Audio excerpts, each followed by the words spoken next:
Ayan, with the Flex Bus, umalis ako from Eindhoven, July 6, Monday. Ayan, at nag-Via Utrecht para kay Susan. Sinundo ko siya.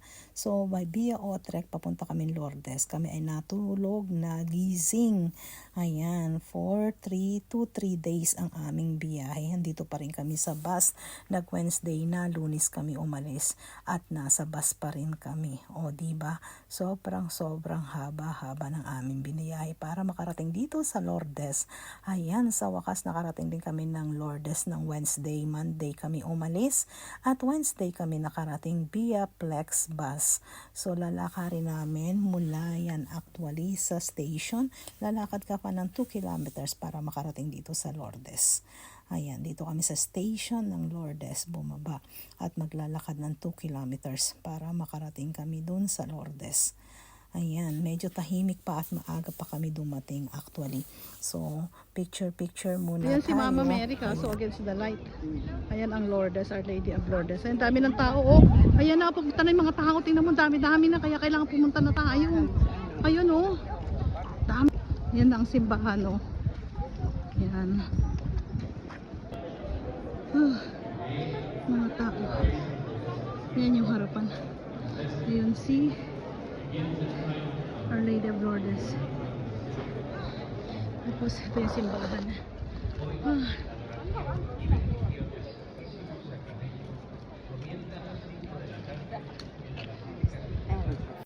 So, nandito kami sa taas na simbahan. Ayan, nagpicture. Kitang-kita mo yung malawak na ground. Yung harapan to ng simbahan. So, kitang-kita mo siya talaga. So, eto yung taas na simbahan. Marami actually simbahan dito sa Lourdes. So, meron dito sa taas. Meron din dito dyan sa baba niyan na simbahan at sa mga tagiliran. So, Our Lady of Bernadette, meron din ganyan. May Bernadette Church pala. So, and then yung may Queen of Our Lady of Lourdes Church. Ayan, tapos yung main church. So, maraming simbahan dito. Doon sa mga tagiliran, meron din parang Notre Dame Church, parang ganun. So, maraming simbahan. Ito yung sa mataas na simbahan. So, picture muna kami dito bago kami pumunta dun sa ilalim actually. Bago kami pumunta sa paliguan. Kasi kami ay 2 araw, 3 araw nang hindi naliligo eh. Kaya dinalaw muna namin ang mga simbahan. Hayaan kung saan simbahan muna kami nagpunta bago kami makarating sa aming paroroonan. So, ayan, iba-ibang simbahan po itong pinasok namin. So, nakikita nyo, ayan, kita-kita nyo, iba-iba ang simbahan, iba-iba ang lugar, iba-iba ang itsura ng mga simbahan na to. So, nagdasal at nanalangin kami muna dito. Ito. Tapos dito yung sa oil. Ay, sa ano to? Ayun sa mga kandila. Oo, sa kandila. Bibili kang kandila para magtirik doon. Mamaya na. Punta muna kami doon. Ayan yung tubig. Ayan ang tubig nila dito. Ayan. Dali, pakita ko sila. At iyan ang kuhaan ng holy water. Libre. Pwede kayong kumuha basta magdala lang kayo ng lagayan. So, dito yan sa may tagiliran ng simbahan ng Lourdes. So, ayan ang grotto. So, actually, may mga nagdadasal ngayon sa grotto. Ayun ang grotto. Ayun si Mama Mary dyan nagpakita. Si Mama Mary sa grotto kay Bernadette. So, ayan po. At kami naman, after grotto, kami ay pupunta na sa aming paliguan. So, ayan. Marami ng tao. Ayan, muntik na kami hindi makapaligo actually, pero himala ng Diyos at kami pa rin ay nakapaligo naman. So, nag-work naman yung aming queue kahit kami naghintay na matagal. At least inabot man kami ng siyam-siyam, kami naman ay nakapaligo.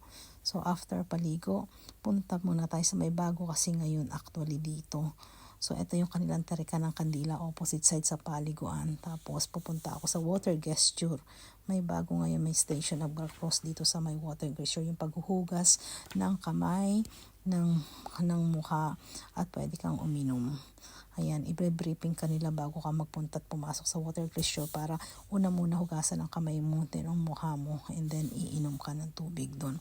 So, marami talaga dito ngayon. I-briefing ka rin dyan sa loob. Ayan, yan ay itsura by the way nung paghugasan mo ng kamay, ng mukha at ng iinuman mo ng tubig. At marami dito talaga ngayon mga may sakit. Makikita mo mga disabled. May mga nurses na kasama silang volunteers na nagtutulak sa kanila. So, dito sa Lourdes. So, ayan, bago kami umuwi muna, ay picture muna kami ni Ninang Susan. Ayan, Our Lady of Lourdes, maraming salamat at nakarating kami dito. Kahit inabot na kami ng 3 araw at ngayon uwi kami naman. So, inabot kami total of 4 days. Nakabalikan kami papuntang Lourdes. So, bus lang, hindi na kami nag-hotel. Balikan lang yun. So, kayang-kaya.